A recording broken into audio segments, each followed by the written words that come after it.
G7 Summit. World leaders gathered this weekend to discuss a wide range of topics, from the economy to climate change. We have a preview. Protecting the unborn. An entire county goes pro-life. We'll explain. Authentically Catholic experience. A new school in Michigan is taking on a different focus. We'll speak to the Academy's president and co-founder. And The Last Supper. A look at the famed Leonardo Da Vinci's masterpiece and its impact around the world. On EWTN News Nightly for Friday, August 23rd, 2019.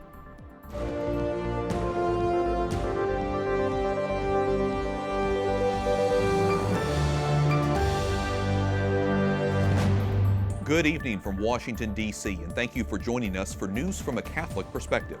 I'm Wyatt Goolsby.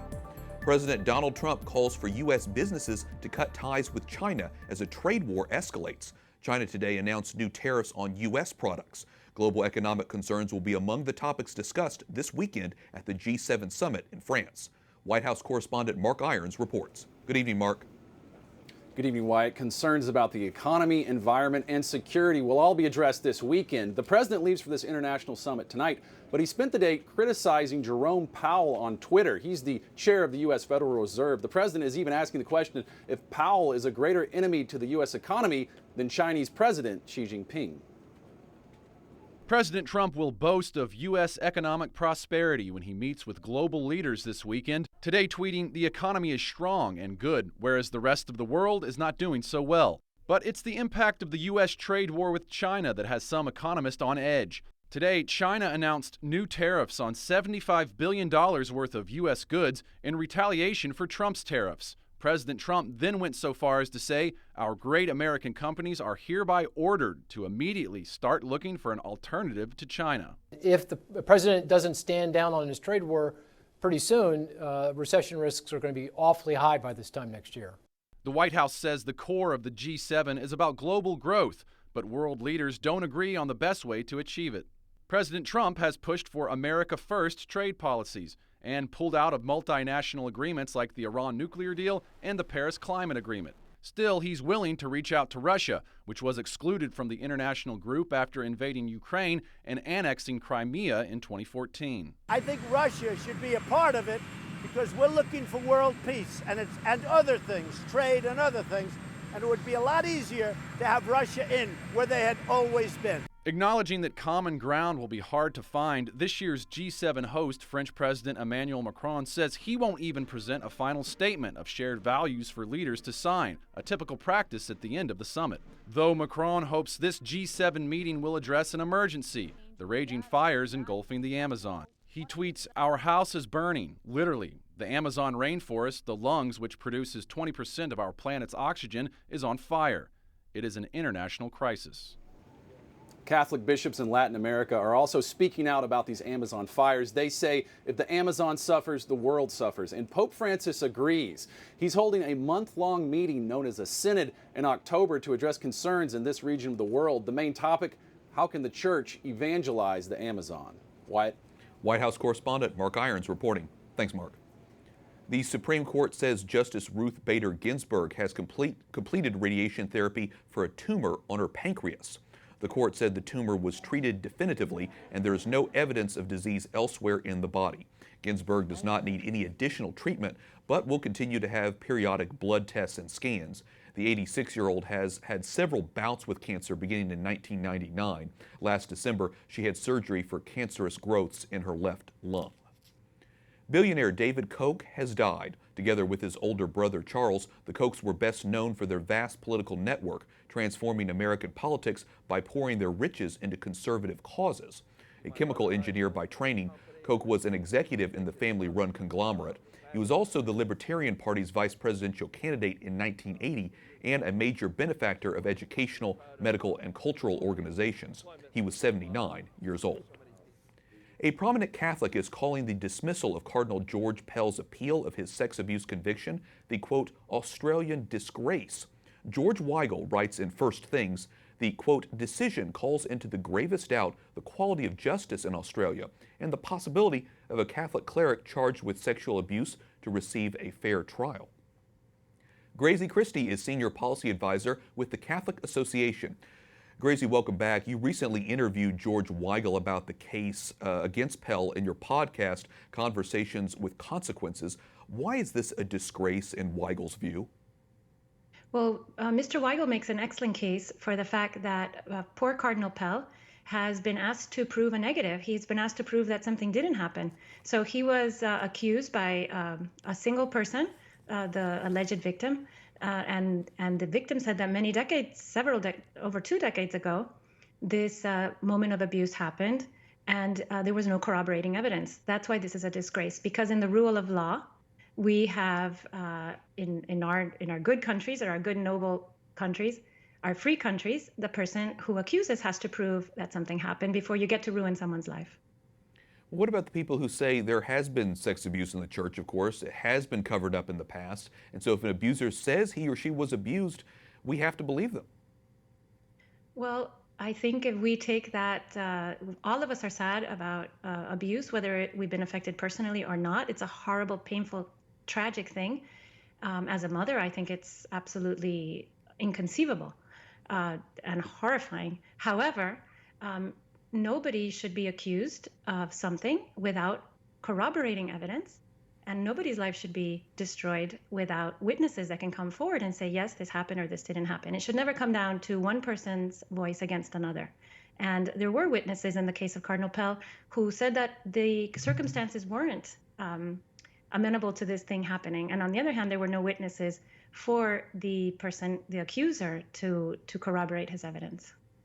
Why do you think this case of Cardinal Pell is provoking such a strong reaction, not only in Australia, but beyond, around the world? Well, what's happening in Australia, and Mr. Weigel makes an excellent point of it. He's known Cardinal Pell since they were both very young men. He knows him intimately. They're very good friends. And he makes an excellent case in that article, for instance, in First Things, that there is a very strong anti-Catholic sentiment in Australia, and that is what's driving this witch hunt against Cardinal Pell. And many people live across the world in places where Catholicism is becoming less and less popular. The truths that we uphold, the values that we uphold are becoming less popular, and we are concerned, rightfully, that the safety of people, our safety as Catholics, whether we're lay or clergy, is in danger, as in the case of Cardinal Pell. Okay, well, it's such an important case, and obviously we're continuing to keep our eye on it, as well as any other potential appeals with the Australian court system.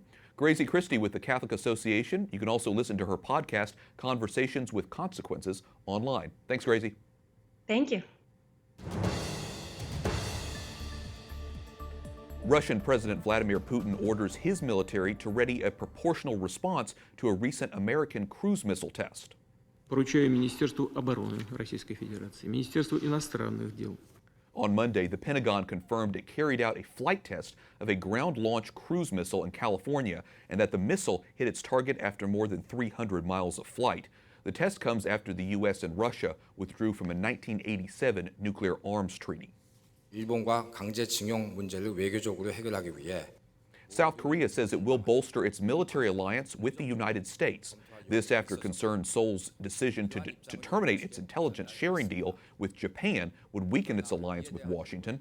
During a press conference today, a senior official accused Japan of having ignored South Korea's repeated calls for dialogue. Supporters of Hong Kong's pro-democracy movement created human chains on both sides of the city's harbor today. They linked hands and used their cell phones to create a row of white lights against the nighttime skyline. It was the latest protest in a nearly 11-week-old movement that began with calls to scrap a now suspended extradition bill and has widened to include demands for full democracy and an independent inquiry into alleged police brutality.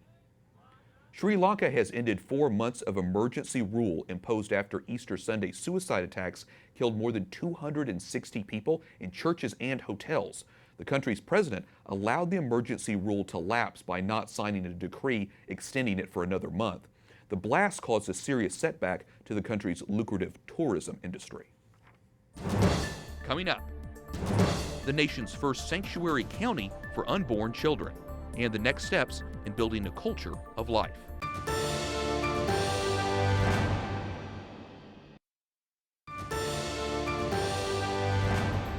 A North Carolina county becomes the first in the nation to declare itself a sanctuary for unborn children. The Board of Commissioners in Yadkin County, North Carolina, unanimously passed the resolution earlier this week to the cheers of pro-lifers in attendance. It recognizes the, quote, dignity of every human being. Joining me now with more insight is Gualberto Garcia Jones, president of Personhood Alliance, an organization dedicated to protecting the right to life of all human beings at every stage of development. Gualberto, welcome. Your organization is fighting abortion at the local level across the country. How does the passage of this resolution in Yadkin County advance the cause? Well, you know, our whole strategy is really based on the Catholic principle of subsidiarity. We're not completely a Catholic organization. We're multi-denominational. I'm Catholic myself, but it's really great because it's causing the people at the grassroots level to really find something that they can do personally. And that's the benefit of subsidiarity, is that people themselves can actually feel like they're back in power. Like, you know, the famous words that Lincoln spoke, the government for the people, right? Of the people, by the people. And so I think that's what's really strong in this strategy. Okay, so what do you think are the next steps then in building a culture of life in Yadkin County or any other country that passes a similar resolution? Right, so we have a three-stage process that we like to take our affiliates through. The first one is this one that just passed, which is a resolution. The second one is really about investing into the culture of life. And so this is where the churches come into play, the different civil society organizations. People can start to actually help to provide services for parents in need. And we try to think about it as investing into the culture of life and divesting from the culture of death. Okay, so as I was saying, Yadkin County is the first county to pass this kind of measure, but other local governments have. Wascom, Texas became a sanctuary city for the unborn back in June. Towns in New Mexico, Utah have voted to become sanctuary cities as well for the unborn. Now, critics say sanctuaries of life movement, if you will, is unconstitutional, likely citing things like Roe v. Wade. As a lawyer, how do you sort of counter that argument? Well, you know, as a lawyer, I think that we have to put the Constitution above the rest of the laws. And there's this notion that judicial review, which the court rightly exercises, is equivalent to judicial supremacy. And I think that's a very dangerous principle, and it's really led to what I think a lot of us recognize as judicial tyranny. And so we need a challenge to this concept that anything the court says is the law of the land. And so I think it is not unconstitutional. It's quite the opposite. It's a prerequisite to a return to law and order. Interesting. How can faith-based communities support efforts in North Carolina, across the country? Well, one of the amazing things about this is that we're really looking to local churches to lead. And so in Yadkin County, the person organizing this is the pastor of a small church. And because it's at a small scale, you don't need millions of dollars to run a campaign. He mobilized the people in his community, in his church and in other churches, and really, you know, went out and did it. And like you said, you guys are non-denominational. I'm guessing you're getting positive responses. Once you see one good thing happen in one county or city, I'm guessing other people contact you guys, try to figure out how to do it there. We are, and it's giving so much hope to people who've been, they're really tired of 50 years of trying to get the Supreme Court to change. And here we are, 50 years later. Roe versus Wade was a 7-2 decision.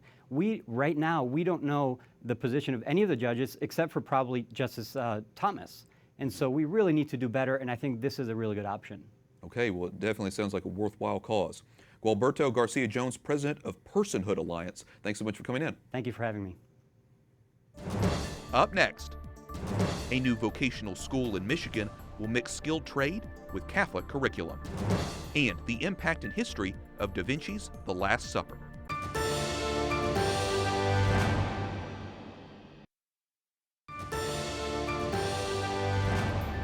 A new school in Michigan plans to open its doors next year to young men seeking to learn a trade and grow in their Catholic faith. Harmel Academy for the Trades will offer a hands-on technical curriculum and a rigorous Catholic curriculum. And Brian Black, president and co-founder of Harmel Academy of the Trades, joins me now by Skype from Grand Rapids, Michigan. Brian, thanks for coming on. You have been in the construction industry for decades. What inspired you to start this program? Well, as we went about hiring for our company, we found that often young men are looking for more than just a trades education. And then in my own life as a father and as a Catholic, we find that there are really not a lot of options for guys who are interested in the trades, apart from just jumping in maybe at a community college or starting work right away. And we got to realize that the young men really wanted more than just the trades curriculum. They want also to develop themselves fully, like you would in a college setting with a humanities curriculum and the full college experience of a community. So looking at that need for young Catholic men in our community, we've got talking in and figured out a way to make this all happen in Grand Rapids. Why did you decide to name the school after Leon Harmel? Well, Leon Harmel was a Catholic industrialist in France in the late 19th century. He was actually a friend of Pope Leo XIII. And he, at his manufacturing facility in France, was able to actually implement Catholic social teaching on a very practical level in his facility. So he provided a working environment and training for his employees that really reflected the dignity of human labor and really put into practice a lot of what Leo XIII was advocating at the time. You had mentioned earlier about your curriculum, the humanities specifically. What role will spiritual formation play, and how does your humanities curriculum support that specifically? Yeah, that's definitely the third part of it. So there's the trade curriculum where the young men will learn a specific, highly marketable skill. And then the second section is a humanities curriculum where we really delve into philosophy and theology, literature, history, but on a very practical level, specifically for young men entering a practical working life rather than an academic inquiry. And then the third part of the curriculum, of course, is our spiritual development. We will be making this very much almost like a retreat experience or a men's conference, if you will, where the guys are going to really deepen their life of faith and grow closer to God. Classes won't begin until 2020. What kind of careers will graduates be prepared for? Mm-hmm. Our first program is Machine and Systems Technology, which is a broadly based trade curriculum for really any of the high-tech manufacturing facilities. And that will include everything from pneumatics and hydraulics to robotics and a little bit of electrical training. And then we hope to add a construction track in the next couple of years. You also have an arrangement with Kuiper College, a Christian college in Grand Rapids. Your students will live on campus for 2 years. How will that experience support their overall education? Yeah, that's an important part of the program, is building the community of workers that we want to develop here. Kuiper has graciously offered to host us in our program here. So the young men will be living in the dorms, eating together in a cafeteria, recreating together. So over the course of the 2 years, we hope to build a very strong Catholic community of young men here and give them the college experience that's really formative. Okay, we'll be keeping our eye on your efforts, and of course, I'm sure you're getting a lot of positive response in the area around Michigan. Brian Black, president and co-founder of Harmel Academy of the Trades, thanks very much. Thank you. Finally tonight, this year marks the 500th anniversary of Leonardo da Vinci's death. The famed Italian Renaissance artist is especially known for his painting, The Last Supper. The masterpiece depicts Jesus among his 12 apostles just after he tells them that one of them will betray him. Earlier this month, BBC's Heart and Soul radio program launched a new segment titled The Last Supper. It examines the continuing impact and history of the religious painting, which is located in Milan at the Basilica of St. Mary of Grace. Dr. Elizabeth Lev is an art historian and host of the episode. Elizabeth, thanks for talking with us. Tell us about The Last Supper, this iconic piece of art. What are the big takeaways? Well, it's important on so many different levels, isn't it? For art historians, it's a piece of art that captures one of the most seminal moments in history, that second when Jesus says, one of you will betray me during the supper, and you watch the ripple move through the crowd. But it also has a spiritual significance. After all, it was placed in a Dominican convent. It sat in a room where 60 friars ate their meals in silence looking at the work. So it was meant for the friars to share in that very human experience of Jesus finding himself alone, betrayed, and facing imminent death.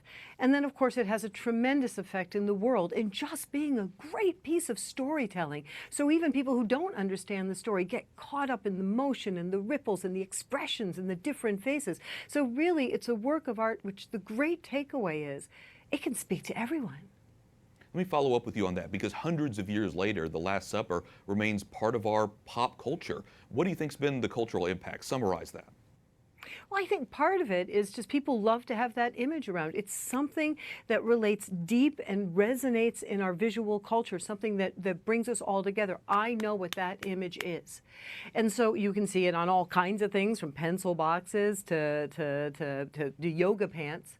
But what is really interesting is when they want to take something contemporary and give it an iconic status, they'll use that composition. No, the Avengers sitting around in the position of the Last Supper, the Simpsons sitting around in the position of the Last Supper. That composition, that grouping has maintained such an iconic status that it gets used to raise up our everyday and often even our trivial. Tell us, what do you think Leonardo da Vinci had in mind? What kind of message did he want to send to people of faith who'd be looking at the image of the Last Supper? What I think is really fascinating about The Last Supper is that, kind of like a good TV show, you not only have the talent, but you have the producers. And so the people who were behind that, one was the Duke of Milan, a man who had been truly quite a terrible man, but was beginning to feel himself closer to God, closer to faith. So he commissions this work for the Dominican convent where he is going to be spending time. Then you have the Dominican order, this incredible order out preaching to the world, trying to set the world on fire, and they bring together this incredibly talented Florentine artist who has immigrated to Milan, and they have him tell this story as only he can. And so what makes it utterly riveting is the fact that you see all of this individuality in a story that's been told so many times. It's ingrained in our culture, and every single figure in that story, no matter how individual or how different his reaction is, they always bring you back to Jesus. So no matter what you do, no matter how you look at that work, your eye will always travel through all of the different human circumstances, but you always come back to Christ. So fascinating, as always, to hear about the intersection of faith and art, and obviously that's something that you discuss on your program Heart and Soul on the BBC. Dr. Elizabeth Lev, art historian and host of the BBC episode The Last Supper, thanks so much for talking with us today. Thanks. That concludes our newscast for tonight and this week. We thank you for watching. For the entire EWTN News Nightly team, I'm Wyatt Goolsby. We're back on Monday with more news from a Catholic perspective. Good night and God bless.